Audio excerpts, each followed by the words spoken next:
Alors, mesdames et messieurs les sénateurs, nous devons réagir.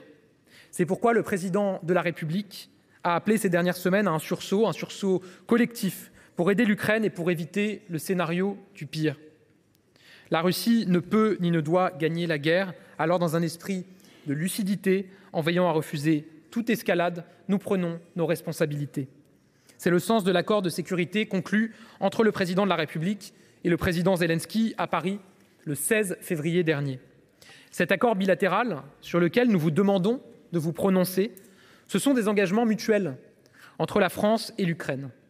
C'est d'abord un engagement politique très fort de la France à renforcer structurellement et sur le long terme les capacités de l'Ukraine sur tous les plans, militaires, économiques et également pour la reconstruction du pays.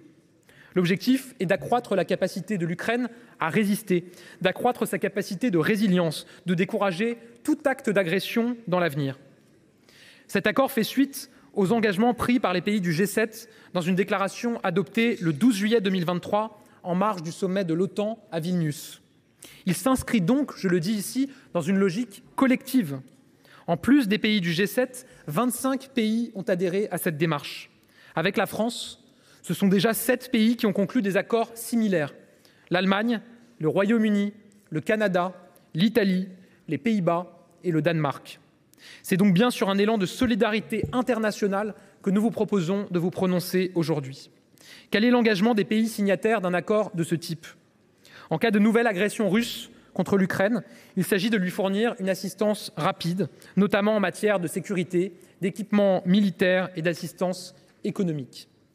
En matière d'aide militaire, cet accord prévoit pour l'année 2024 jusqu'à 3 milliards d'euros de soutien militaire additionnel. C'est pratiquement une fois et demie que ce que nous avons fourni en 2023 et près de 2 fois plus que ce que nous avons fourni en 2022.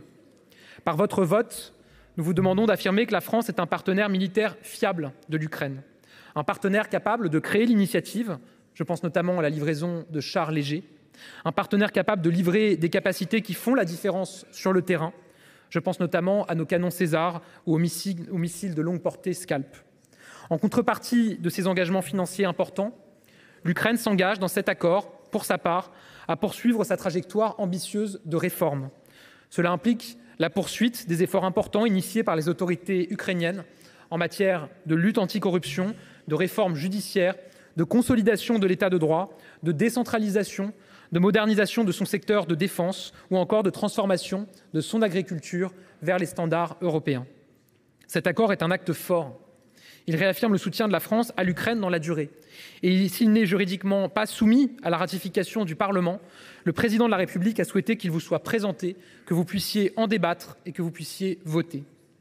Car derrière cet accord, ce n'est pas seulement l'avenir de l'Ukraine, c'est aussi la défense de nos intérêts et de notre sécurité qui est en jeu. Cet accord les défend, cet accord les protège.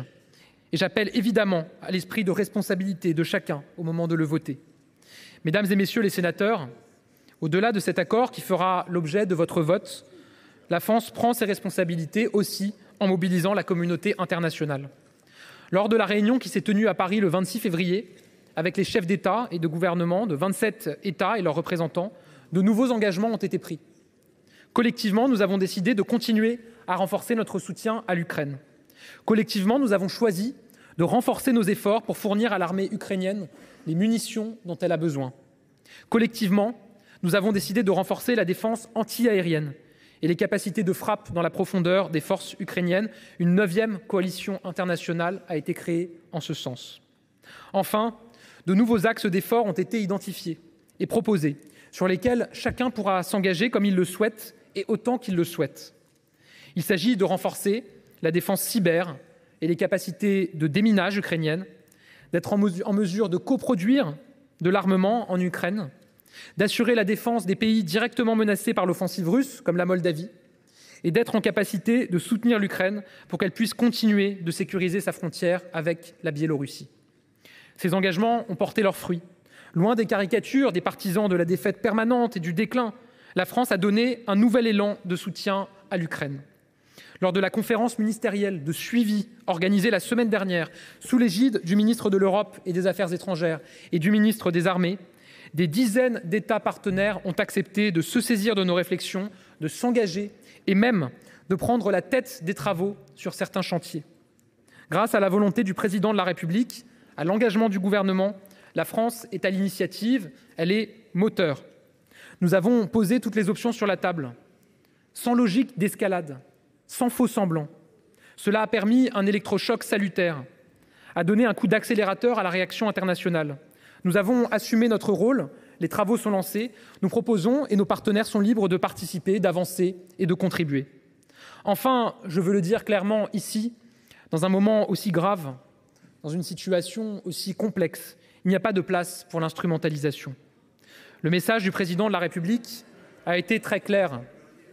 Nous n'abandonnerons pas l'Ukraine et nous n'excluons pas, par principe, aucune option. Nous nous inscrivons dans un cadre réfléchi pour réaffirmer notre soutien à l'Ukraine sans faire la guerre à la Russie et en refusant toute logique d'escalade. Nous ne nous fixons pas de limite face à une Russie qui, elle, n'en fixe aucune. Nous continuerons, comme nous le faisons depuis le début du conflit, à faire évoluer notre soutien, à l'adapter aux besoins des Ukrainiens. En 2 ans, beaucoup d'évolutions que l'on croyait impensables ont eu lieu. La Suède et la Finlande qui rejoignent l'OTAN, impensable, et pourtant c'est fait. L'Europe capable de prendre des sanctions fortes en quelques heures, impensable, et pourtant c'est fait. L'Europe qui se mobilise, qui fournit des armes, impensable, et pourtant c'est fait. Il y a une différence entre le soutien militaire et la co-belligérance. Nous pratiquons cette différence tous les jours avec nos partenaires et nos alliés. Une dynamique est en train de se lancer. Les chantiers sont ouverts et se poursuivent afin de faire plus, mieux et si besoin différemment pour soutenir l'Ukraine dans la durée.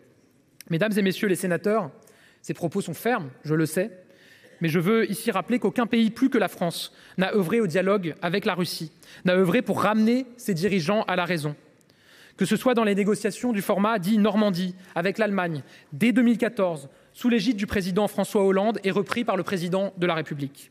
Que ce soit par toutes les initiatives françaises de ces dernières années, lors des rencontres entre le président de la République et le président Poutine, à Versailles, à Saint-Pétersbourg, à Osaka ou à Brégançon. Que ce soit dans l'organisation, à l'initiative du président de la République, de ce qui s'est avéré être la seule rencontre entre les présidents Zelensky et Poutine en décembre 2019, c'était en France, à l'Élysée. Que ce soit dans les mois, les semaines, les jours, les heures qui ont précédé l'éclatement du conflit, où le président de la République a tout tenté jusqu'à se rendre à Moscou pour éviter la guerre.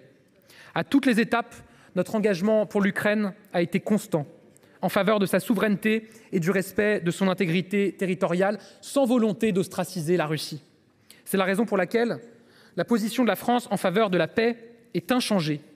Notre objectif reste clairement celui d'une solution négociée qui respecte les droits de l'Ukraine et nos intérêts de sécurité. C'est la seule solution qui permette d'obtenir des garanties crédibles de la part de la Russie pour s'assurer qu'elle ne retournera à l'assaut ni de l'Ukraine ni d'un autre pays européen. Et je dois le dire, j'entends dans le débat public, et nous l'avons entendu à l'Assemblée nationale hier, certaines voix qui disent « Nous ne soutenons pas l'accord que vous nous présentez, qui prévoit de renforcer notre soutien à tout point de vue à l'Ukraine, mais nous plaidons pour une solution négociée. » Mais comment peut-on imaginer une solution négociée qui permette aux Ukrainiens de vivre libres si la situation reste la même, c'est-à-dire celle d'un rapport de force absolu de la Russie sur les Ukrainiens? Comment peut-on imaginer une solution négociée acceptable qui se traduise par une paix réelle si cela se fait avec un pistolet sur la tempe pour les Ukrainiens par la Russie? Assumer de soutenir l'Ukraine, c'est lui permettre de résister et c'est lui permettre de bénéficier d'un rapport de force qui fera qu'une solution négociée se fasse dans l'intérêt des Ukrainiens. L'inverse, malheureusement, n'est pas envisageable. Mesdames et messieurs les sénateurs, dans quelques instants, vous voterez. Vous voterez sur notre accord bilatéral de sécurité avec l'Ukraine. Vous voterez sur notre soutien à l'Ukraine. Vous voterez sur notre capacité à défendre nos intérêts et nos valeurs. Au moment de ce vote, les Français nous regardent. Des Français qui s'inquiètent de la situation. Des Français que la Russie menace. Des Français qui tiennent à nos valeurs, à notre liberté, à notre démocratie. Des Français qui, je le crois, ont compris les dangers qui les guettaient si la Russie l'emportait, et je crois que c'est aussi notre responsabilité de leur redire. Évidemment que lorsque nous annonçons des montants de soutien, il y a des Français qui réagissent, qui nous interrogent, qui nous posent des questions, qui entendent 3 milliards d'euros de soutien à l'Ukraine. À nous aussi de leur rappeler que si ce soutien a un coût, nos valeurs, la liberté des peuples, la sécurité de l'Europe n'ont pas de prix.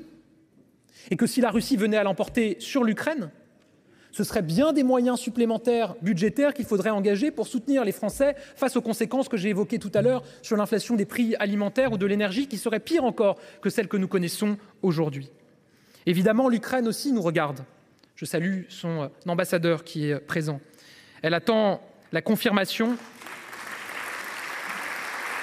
et le signal de notre unité